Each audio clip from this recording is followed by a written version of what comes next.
시청자 여러분 안녕하십니까. 지금부터 전옥현의 안보정론을 시작하겠습니다. 이번 시간에는요 조금 전에 제가 보도해드린 한국은행 총재 임명과 관련해서 청와대하고요 윤석열 당선인 측하고 정면 충돌하고 있습니다. 한마디로 청와대에서요 지금 박수현 수석이 발표를 하면서 이창용 한국은행 총재 내정은 윤석열 당선인 측과 협조한 것이다, 이렇게 입장을 밝혔는데, 바로 김은혜 대변인이 그런 적이 없다, 사실이 아니다, 반박을 했거든요. 그 이후에 지금 곧바로 이어서 이 장제원과 이철이 둘이서 이제 그러니까 문 대통령 그다음에 윤 당선인 이 회동을 지금 마크에서 협상하고 있는 주역인데요. 이 장제원 의원이 기자들한테 나타나 가지고 강력히 불쾌감을 표명했습니다. 한마디로 얘기해서요, 윤석열 당선인 측하고 협조했다, 의견을 들어서 반영했다, 이 얘기는 전혀 사실이 아니다, 협의는 전혀 없었다. 그럼 뭐만 있었냐? 그냥 전화가 와가지고 발표하기 10분 전에 전화가 와서 그렇게 하겠다고 해서 그게 무슨 소리냐? 이렇게서 끊었다, 이겁니다. 근데 이걸 갖다가 협조를 받았다라고 얘기한 것은 말이 안 된다는 얘기죠. 그래서 이게 말이죠, 이 문재인 대통령 지금 굉장히 그러니까 답답한 거예요. 지금 제가 이 앞방송에서 이 문재인의 제1탄, 즉 항복 조치, 제1탄이다, 이렇게 제가 제목을 달아서 말씀을 드렸는데, 이거 항복한다, 굴복한다, 이런 인상은 또 주기 싫잖아요. 만약에 굴복하고 항복하고 이 읊조리는 모양새를 취할 경우에는 이 친문 지지층들 그리고 민주당 지지층들이 또 떠나죠. 그러니까 집도끼들의 결속을 도모하기 위해서 말하자면 회동도 안 하면서 예비비 집행을 딱 가로막았는데, 이게 지금 여론의 역풍이 지금 일고 있어요. 그러다 보니까 지금 마음은 급해졌어. 그래서 지금 현재 사탕발림 차원에서 한국은행 총재 카드를 꺼냈어요. 그래서 윤석열 당선인 의견 반영했으니 좀 고개를 숙이고 들어와 달라, 이러한 입장을 낸 거예요. 이게 순수하게 여전히 우리 국민을 갈라치기 하는 작전의 일환에서 한국은행 총재를 발표하기 직전에 장제원 의원한테 전화를 한 거예요. 그냥 일방 통보예요. 전혀 협의가 아니야. 그러니까 장제원 의원이 볼 때 이건 뭐 이 국내 정치적인 선거공학적 측면에서 내놓은 입장문이잖아요. 그러니까 바로 해명을 한 거예요. 자, 뭐라고 이 관계를 사실관계, 그러니까요 이철이 정무수석이 장난친 거예요. 말하자면 그들만의 국민들을 의식해서. 자, 그래서 이 반박 입장문을 보면요, 이철이 정무수석이 이창용 씨 어때요 하니까 제가 좋은 분이죠 라고 한 게 끝이다. 비토이고 아니고 얘기하기 전에 협의를 거쳐서 추천 절차를 밟은 게 아니다. 그리고 이철이 수석과 통화를 한 건 사실이냐? 그러니까요, 한국은행 총재 관련 발표하기 한 10분 전에 전화가 와서 발표하겠다고 해서 제가 아니 무슨 소리냐 라며 웃었다. 그러니까 하도 어이가 없으니까 아니 무슨 소리야 이렇게 웃은 거예요. 그러면서 일방적으로 발표를 하려고 해서 마음대로 하라고도 했다, 이렇게 밝혔어요. 그러면서 저희는 뭐 추천하거나 동의하지 못하는 인사라고 말했다는 거예요. 그러니까 뭐라고 그럴까요?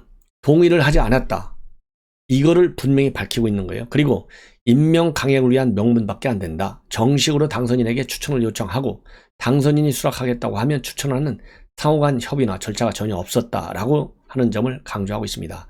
자, 그러면 이 얘기를 듣고 윤석열 당선인의 반응이 어땠냐 물으니까요, 윤석열 당선인이 허허 웃으셨다. 장제원 의원이 무슨 한국은행 총재를 추천했습니까? 이렇게 말했다는 거예요. 그러니까 왜냐면 당선인도 전혀 뜬금없는 얘기잖아요. 그러니까 허허, 얼빠졌을 때 허허 웃잖아요. 그러면서 장제원 의원이 뭐 한국은행 총재 추천한 적이 있어요? 이렇게 얘기하는 거예요. 얼마나 기가 막히냐 이거죠. 정말 어이가 없다, 기가 차다, 이런 반응 아니겠어요? 그런데 이거를 가지고서 말하자면 여론몰이 가짜뉴스를 만들어냈다가 딱 걸려 들은 거예요.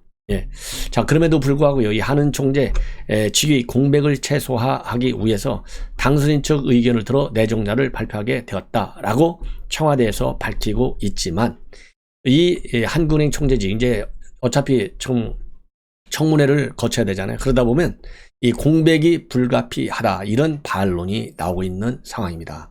자, 그래서 제가 지금 그래서 빠짐없이 이 청와대 문재인 대통령과 윤석열 당선인의 회동 관련 뉴스도 제가 빠짐없이 전해드리고 있고요, 집물실 이전 관련 뉴스도 빠짐없이 전해드리고 있는데, 이 이유는 국민을 갈라치고 하고 있는 현 문재인 대통령의 사고, 그리고 민주당의 사고, 그리고 오로지 지금 0.73%로 이겼기 때문에 잘만 하면 지방선거에서는 이길 수 있다는 이 착오, 말하자면 정략적 발상, 이것을 우리가 깨야 되지 않겠습니까? 그런 취지에서 제가 빠짐없이 뉴스를 여러분들에게 빠르고 정확하게 전해드리고 있습니다. 그런 취지에서요, 제 방송 계속해서 많이 시청해 주시고, 여러분들께서 아시는 이 젊은 분들에게 제 방송 구독을 많이 권유해 주시면은 문재인 정권, 청와대 지금 장난치는데 한계가 있을 것이다 라고 생각합니다. 자, 이번에는요, 이 군 예비역 장성들, 이번 선거에서 말이죠, 예비역 장성들의 움직임이 굉장히 기민해졌어요.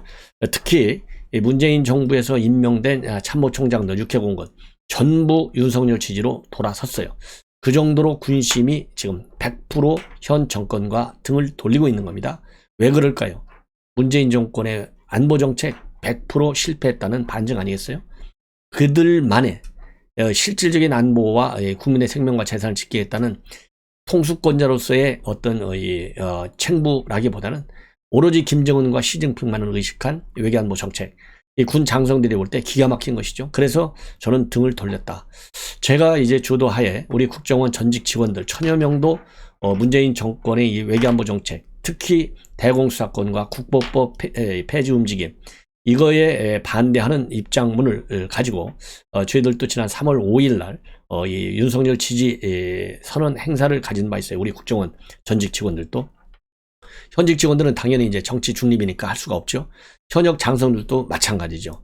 자, 그렇지만은요, 현역 장성, 현직 국정원 직원들 아마 이 여론조사를 하면요, 거의 뭐 압도적으로 문재인 정권의 외교안보 정책 실패했다, 이런데 공감을 할 거라고 저는 봅니다. 그래서 이 전직 이 정보교환 요원들, 그 다음에 전직 장성들의 이러한 움직임은 현직의 입장을 대변한다, 상당 부분이 라고 봐도 저는 과언이 아닐 정도로 문재인 정권의 안보 정책은 실패했다, 이렇게 봅니다. 자, 그런데 말이죠, 지난 19일 날 전직 합참의장 11명이, 그 중에는 이제 장관까지 하신 분도 있어요. 합참의장 끝나고 나서 장관 하신 분들도 있는데 11명이 집단 성명을 냈어요. 이거 안보 공백 때문에 안 돼, 옮기지 마, 이러한 입장문을 냈습니다. 그런데 거기에 대한 이 반박 입장문이 바로 조금 전에 언론에 보도가 됐어요. 그래서 예비역 장성, 지금 뭐 군인들은 계급이다 보니까요, 이 대장, 전직 국방장관, 합참의장, 참모총장 등 대장 64명을 포함해서요, 육해공군 해병대 예비역 장성 1000여 명의 명의로 지금 현재 안보 공격이 없다, 그러니까 11명 합참의장이 내놓은 입장문을 반박하는 이 입장문을 지금 방금 냈습니다. 그래서 이 내용을, 그 요지를 여러분께 말씀을 드리겠습니다. 여러분들께서도요, 문재인 대통령이 말하는 게 맞는지, 예비역 장성들 지금 한 1000여 명이 발표한 입장문이 맞는지 한번 냉정하게 생각해 보실 필요가 있지 않을까. 당연히 제가 지금 말씀드리는 내용이 맞다. 저도 그래서요, 그 방송을 하고 나서 이 젊은 장성들의 분위기가 이 원로 예비역 합참 의장들, 이런 사람들 11명이 낸 것은 맞지 않다, 이런 반박하는 분위기다라고 제가 전한 바 있어요. 근데 오늘 이제 예비역 장성들 다시 발표했습니다. 뭐라고 되어 있느냐? 평시 군비 태세를 책임지는 합참은 대통령 집무실이 국방부 청사로 이전하더라도 현 위치에서 그대로 임무를 수행한다. 지휘 통제 체계를 변함없이 유지하면서 작전 준비 태세를 갖춘다. 대통령 집무실 이전 과정에서 일시적인 불편함은 있을 수 있지만 안보 공백은 없다. 군은 유사실 대비 지휘소 이동 훈련에 숙달되어 있고, 일례로 대대가 이동해도 주 지휘소, 예비 지휘소를 설치해 단 1초의 지휘 공백도 없도록 하는 것이 기본 원칙이다. 제가 더 그랬잖아요. 아니, 이럴 때 군의 기동성, 이것도 한번 체크해 볼 필요가 있다. 군이라고 하는 것은 유사시 대비해서 언제든지 장소를 움직이든 뭐든 확고한 대비 태세를 갖춰야 되는데, 얼마나 잘 돼 있는데도 자연스럽게 점검할 수 있는 계기가 아니냐. 이 안보 공격이란 있을 수가 없다. 우리 대통령실의 이동으로 이런 주장을 한 바 있는데, 제가 여러분들께 비판했던 거하고 똑같아요. 그리고 한 군데에 대통령 장관 합참의장 모이는 거 취약점이 있을 수 있다. 이게 지난번 합참의장 11명이 지적한 반발 논리예요. 이 문제와 관련해서는 국방부 지역은 방어력이 큰 지하시설이 준비되어 있어서 현 청와대 위기관리센터보다도 안정성이 더 높다. 그리고 문재인 정권은 지난 5년 동안 북한의 40여 회 미사일 도발에도 서해바다에서 우리 국민이 불에 타 죽어도 700억 원을 들여 건립한 공동연락사무소가 폭파돼도 북한의 눈치만 보며 항의 한번 못했다. 안보를 도외시하던 이번 정부가 대통령 집무실 이전 과정에서 안보 공백이 없음에도 안보 공백을 운운하는 것은 어불성설이다. 이렇게 비판하고 반박하고 있습니다. 그래서 현 정부는 안보 공백을 빌미로 국민과 군을 분열시키는 행위를 중단할 것을 촉구하고 남은 임기 동안 북한 도발에 대한 군사 대비 태세를 확고히 해주길 바란다. 이렇게 이 반박 입장문을 내놨습니다. 그래서요, 여기서는 아까 말씀드린 대로 대장이 64명, 그리고 예비역 장성 1000여 명, 그리고 이제 몇몇 뭐 여러분들께서 익숙한 이름들, 여기에는요, 지금 이상훈 전 국방장관, 그 다음에 권영애 전 국방장관, 최차규 전 공군참모총장, 김재찬 전 연합사 부사령관, 심승섭 전 해군 참모총장, 26명의 실명만 연명이 됐습니다. 자, 그리고요, 또 16명이 실명이 나왔는데 그 다음에 또 다른 분들도요, 이름이 많이 나와 있어요. 여러분들께서 참고를 하실 김근태 전 일군사령관, 박성규 전 일군사령관, 김석재 전 일군사령관, 이모영 전 연합사 부사령관, 최병혁 부사령관, 이호연 해병대 사령관, 전진구 해병대 사령관, 구홍모 육군참모차장, 강구영 공군참모차장, 김영민 공군참모차장, 이런 많은 전직 장성들이 이름을 올렸고요. 이게 중장이 총 13명입니다. 나머지는 비공개 처리가 됐다고 합니다. 자, 그리고 이분들이요, 이렇게 해서 안보 공백 없다라는 입장문도 내놨지만은 또 지난번에 11명, 김정은 합참의장 등 역대 합참의장 11명이 연명으로 입장문을 내놓은 바 있는데요. 자, 여기에 관해서는 별도로 대통령 집무실 이전 입장문 정치적 악용에 대한 엄중 경고 및 중단 촉구라는 입장문이 별도로 나왔습니다. 그 당시 11명의 합참의장들은요, 이 안보 공백이 굉장히 우려된다. 그리고 이 집무실 이전 안보 태세에 영향을 미치지 않는 가운데 이상 없이 추진될 수 있도록 적극 협조하고 동참할 것이다. 이렇게 이번에는 입장을 바꿨습니다. 그러면서요, 그 경위를 설명하고 있어요.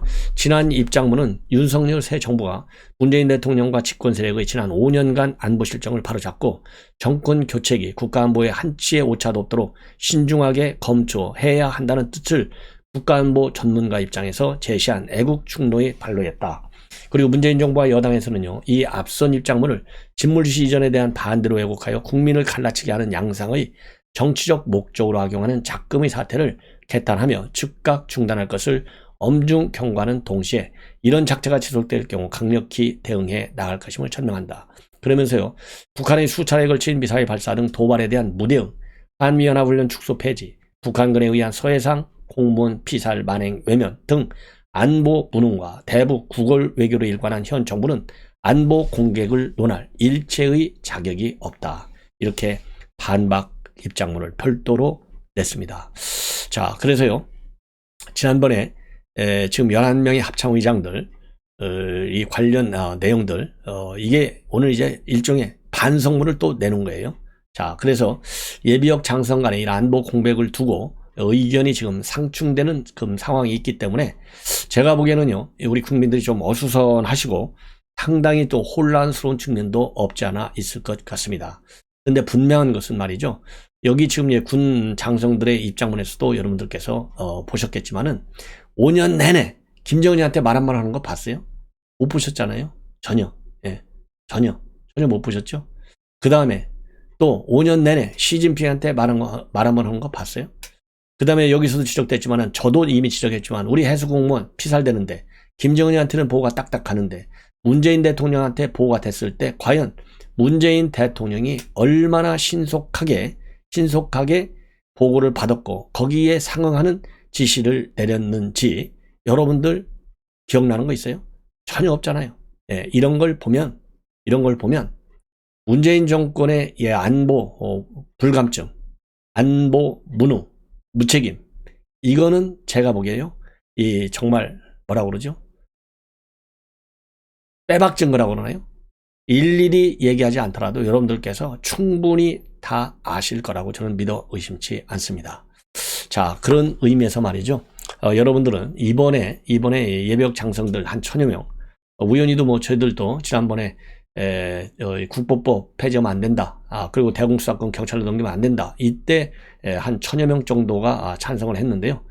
자, 거의 뭐 이렇게 안보 전문가들의 입장이 동일합니다. 이런 걸 보면, 그리고 제가 그동안에 쭉 여러분들 논평을 해온 것도 보셔서 아시겠지만은 저도 안보에는요 본래가 뭐라고 그러죠? 본래가 이 여야가 따로 있을 수가 없어요. 예, 여야가. 왜냐하면 아니 국민의 생명과 재산을 지키는데, 그런데 현 문재인 정권만 유일하게